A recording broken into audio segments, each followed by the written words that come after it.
Hey guys, welcome back to MMA Library. Today in MMA and UFC news, Dana White had this to say in a recent interview about the main event at UFC 277 between Amanda Nunes and Juliana Pena. Great main event. The scorecards seemed dominant, but actually in the real fight itself, it seemed a lot closer than that. What was your thoughts on the fight? I didn't think so.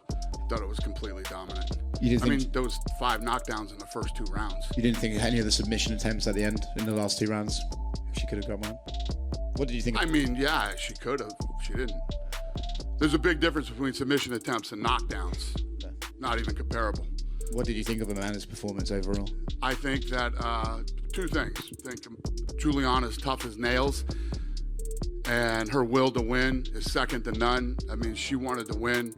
I think as dominant as Amanda was, and she was dominant tonight, I didn't think it was close any way, shape, or form. It was a complete shutout.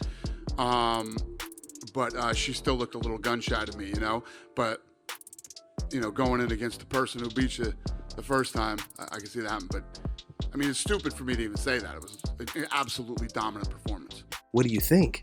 Was Nunes just that much better than Pena? Let us know in the comment section below. Conor McGregor has been vocal about his gym presence in the last few months and recently uploaded a small clip to his Instagram showing us some of his training. Here's the clip.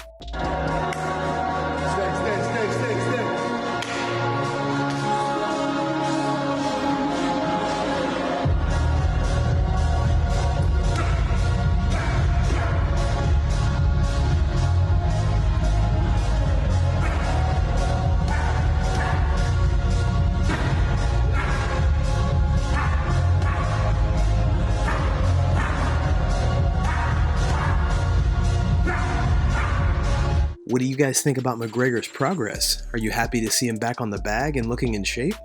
Kai Kara France took on Brandon Moreno at UFC 277 for the interim flyweight title and just came up short in an exhilarating fight. He recently posted to Instagram giving fans his opinion on the fight. Kai had this to say, "We came up short, but I ain't going anywhere. I'm still one of the best flyweights in the world. Congrats to Brandon Moreno, you were a warrior. Special thanks to my team and coaches at City Kickboxing. Friends and family back home, I appreciate all the love and support. We'll be back. Proud to represent New Zealand on this world stage."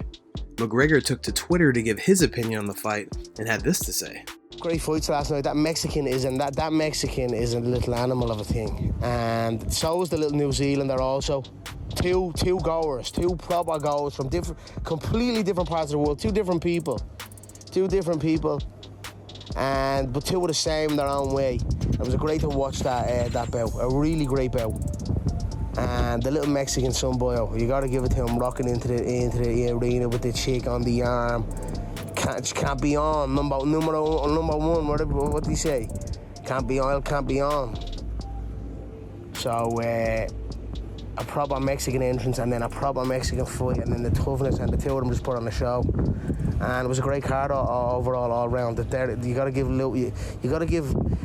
all of us a go. Kai Kara France reacted to this and posted an audio clip to his Instagram story with the prayer emoji and welcomed the nice compliment from Conor. Stephen Thompson recently explained on his podcast why he knew Amanda Nunes would be champion again after UFC 277. Then the main event, just a dominant performance by the Lioness. I knew it. I called it. I told you she was going to come back with a vengeance, man. She was going to go out there and do her thing. She was dropping Pena, switching southpaw, just really crisp striking. She was like, it took that loss to get her back on track. Absolutely. Took the loss. She's been so dominant.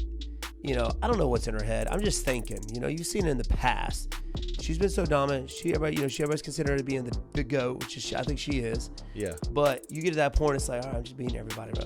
I'm bored. Mm-hmm. I'm not going to train, blah, blah, blah. You never know. Might turn out right. She's been fighting at 145. Yeah. She was finally cutting back down to 135 again. It reminds me of One Punch Man. Mm-hmm. He's just bored with life because nobody can beat him. Yep. And she just got that One Punch Man vibe. Mm-hmm. I should beat everybody. It was still scrap. Yeah. Pena landed some blows. Yeah. Landed some good shots. I actually think she outstruck Nunes, but Nunes obviously landed the more significant strikes, and she had the knockdown. Derrick Lewis and Daniel Cormier recently sat down together and had a laugh about the time they fought each other for the heavyweight title back in 2018. First time that was what you mean? That was first title fight was some too, because it was short notice. I'm coming off an injury. I was dealing with a bunch of stuff, knee injury, dealing with all of that. Then it was short notice. Then they giving me somebody like you. I'm like, come on. That's not fair though that you can say that is whenever you fought me. Man, That's cool, dog. I was expecting to like get Stipe or somebody, but they gave me you. I was like, all right, fine, man. It's So like, wait a minute. So you trying to tell me that they didn't tell you that we was fighting first? No. They told you gonna fight in New York, but then they gonna say, oh, once you sign the contract, now you gotta fight a dude that's gonna wrestle you the whole time. No, it's the way I look at all of this. It's like whenever I'm cool with somebody, I don't like fighting. Because you know you my dog. That's my boy right Yeah, there. all right, but you got out of hand with that Popeye situation. But That was kind of up a little bit. Yeah. But I like Popeyes. But like the reality is though, they sponsored you. I'm from Louisiana too. How they gonna sponsor you before me? Who look like they eat Popeyes more, you or me? Right about now, you do, but wait till after the weight cut. Chael Sonnen recently spoke about what he calls the #1 contender match between Smith and Ankalaev at UFC 277. Here's what Chael had to say. Anthony Smith, Ankalaev. Now, guys, more was happening here than I think you were aware. I really do feel that this was a bigger match. Now, I don't know if I'll ever get proven right. In fact, my final analysis is that I won't in this regard. That was the #1 contenders match. Now, make sure you understand. In our business, when we say a #1 contenders match, the strongest we ever get is this is being considered for. I know it's not the words that we use. We say this is a #1 contenders match. It's being considered for. And that's about as good as you're going to get.